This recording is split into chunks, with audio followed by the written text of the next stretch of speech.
Марыля Верашчака – жанчына, якая ўвайшла ў гісторыю дзякуючы свайму каханню. Пачуўшы гэта імя, усе адразу ўспамінаюць Адама Міцкевіча. Але якім жа насамрэч была Марыля?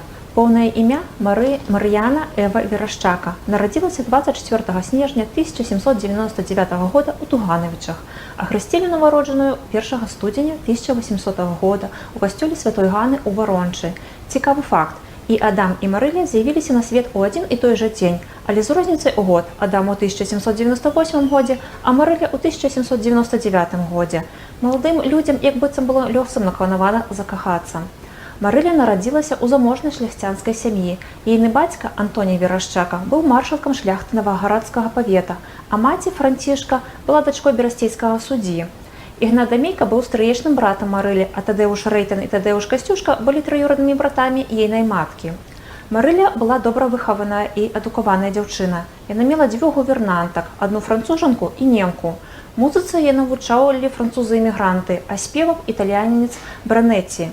Класічную адукацыю яна атрымала у ксяндзоў езуітаў Вішнеўскага і Дзівурдзевіча. Дзяўчына таксама валодала французскай, нямецкай і італьянскай мовамі. Яна шмат чытала, асабліва французскую літаратуру, якую яна чытала ў арыгінале. Яна прыгожа спявала, іграла на фартэпіяна, пісала вершы. Дзяўчына таксама любіла вышываць, цікавілася мастацтвам, гуляла ў шахматы. Яна вельмі любіла конныя шпацыры ў адзіноце. І таксама, натуральна, як любая маладая паненка, Марыля любіла ездзіць на балі ў суседнія маёнткі.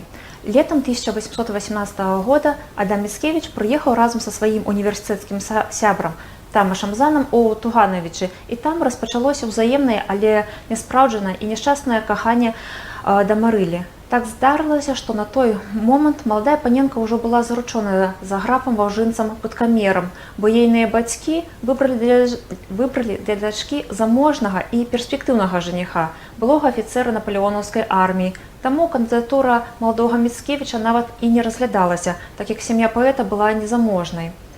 Але таксама не трэба думаць, што маладая Марыля ўспрыняла сваё хуткае замужжа як належнае, як некае наканаванне. І таму, напрыклад, яе бацькі, каб зразумець, у якім настроі іхняя дачка, заўсёды звярталі ўвагу на яе ўбранне. Калі дзяўчына была абурана альбо самотная, яна звычайна насіла чорную шалю, а калі вясёлая і добрым гуморы, апранала ружовую. 2 лютага 1821 года у Тугановічах узялі шлюб Марыля Верашчака і ваўжынец Путкамер. Адразу пасля шлюбу маладыя жылі ва Ўніхава, потым яны пераехалі ў маёнтак Бальцельнікі. У Марылі і ваўжынца Путкамера было 3 дзяцей, 1 сын і 2 дачкі. Знаёмыя асуджалі Марылю за здраду іх з Адамам каханню, але граф Путкамер быў вельмі великадушны і вельмі разумны чалавек. Ён дазваляў паэту прыязджаць на свята ў свой маёнтак і ставіўся з разуменнем да адносін жонкі і Міцкевіча, бо ён разумеў, што рэўнасць была б тут не да месца. Але ёсць і іншы бок у біяграфіі гэтай паненкі. Справа ў тым, што Марыля Верашчака з дзяцінства ведала вусна-паэтычную творчасць беларускіх сялян. Добра вядома, што яна любіла выконваць на фартэпіяна беларускія народныя песні. Як сведчаць лісты Яна Чачота да каханай Адама Міцкевіча, у асобе Марылі Верашчакі Навагрудчына мела таленавітага, але адначасова вельмі сціплага кампазітара. І, магчыма, менавіта гэтая вось цікавасць паненкі да фальклору і стала прычынай таго, што з ёй амаль да скону жыцця падтрымліваў сяброўскія адносіны Ян Чачот. Дарэчы, гэтыя двое адыгралі важную ролю ў паэтычнай біяграфіі Адама Міцкевіча. Справа ў тым, што менавіта Марыля і Ян Чачот схілілі паэта да крыніц народнай паэзіі і гэтым чынам падштурхнулі яго да рамантызму. Нават сам Міцкевіч прызнаваўся, што просьба Марылі напісаць пра пачутыя гісторыі ад мясцовых сялян была яшчэ адным штуршком, які скіраваў яго да невычэрпных крыніц народнай паэзіі. А каб давяршыць партрэт Марылі Верашчакі, трэба дадаць, што яна да канца свайго жыцця засталася вернай дэмакратычным ідэалам і не была ў баку ад палітычных навальніц свайго часу.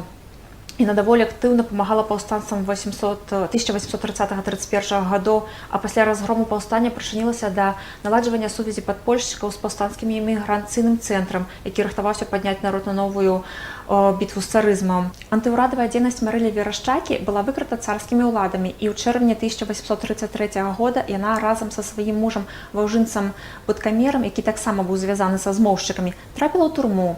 Дарэчы, у той жа самы кляштар базыльянаў у Вільні, у якім 10 гадоў назад адбывалі пакаранне Філаматы і Філарэты, і куды яна разам з іншымі ліцвінкамі прыносілі перадачы зняволеным сябрам.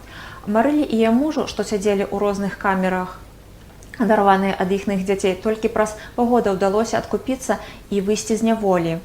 Не абышло сям'ю Марылі і паўстанне 1863-64 гадоў. У чэрвені арыштавалі ў Вільні замешаных у паўстанні пасынкаў старэйшай дачкі Зосі, якая была замужам за школьным інспектарам Андрэем Каліноўскім. У іхняй кватэры быў вобыск, і Марыля не магла не прыехаць у Вільню. Здарылася так, што яна трапіла на Лукішскую плошчу ў час, калі адбываўся страшны абрад пакарання смерцю Зыгмунта Серакоўскага.